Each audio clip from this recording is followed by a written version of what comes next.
And sources are telling CBS News the Justice Department is investigating whether Washington, D.C. police officials falsified crime data. This comes as more states send National Guard troops to the nation's capital.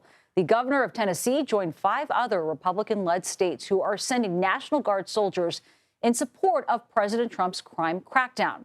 CBS News Justice correspondent Scott MacFarlane joins us now. And Scott, thanks so much for being here. What do we know about what triggered this investigation into DC's crime data? What exactly is this investigation looking at?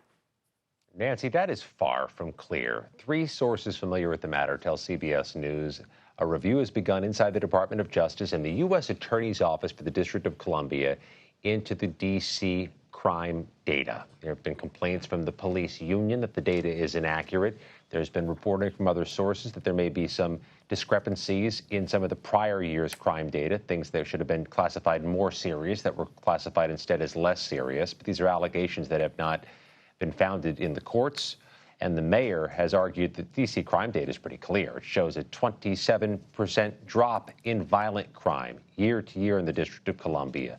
Fewer robberies, fewer homicides. One of the arguments she's been making as to why she believes this is unnecessary to have federal troops deployed by the hundreds to Washington, D.C. But that's really been the heart of the dispute from the start. The mayor has said the crime is down, what the president's done is unnecessary, and the president has responded the same way he responded to the results of the 2020 election, saying the data is rigged, that the data is fixed. This review by the Department of Justice is in line with the president's criticisms.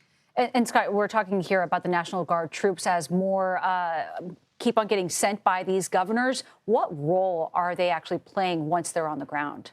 At this point, they're more of a visual than an actual law enforcement detail. You see them around the major train station here in Washington, D.C., Union Station. There, we saw a half dozen military vehicles, a couple dozen National Guard troops outside of Union Station late today.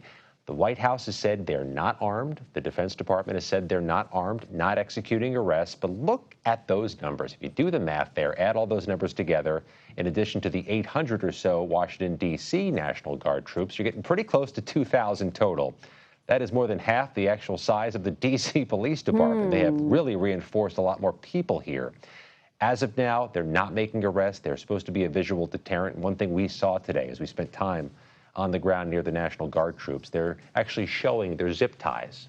That is their public facing, I guess, deterrence on their bodies, as most of them spend time just congregated together near the vehicles in public places of high visibility. Yeah, it certainly sends a very visual statement with that. Scott MacFarlane, thanks so much for being with us.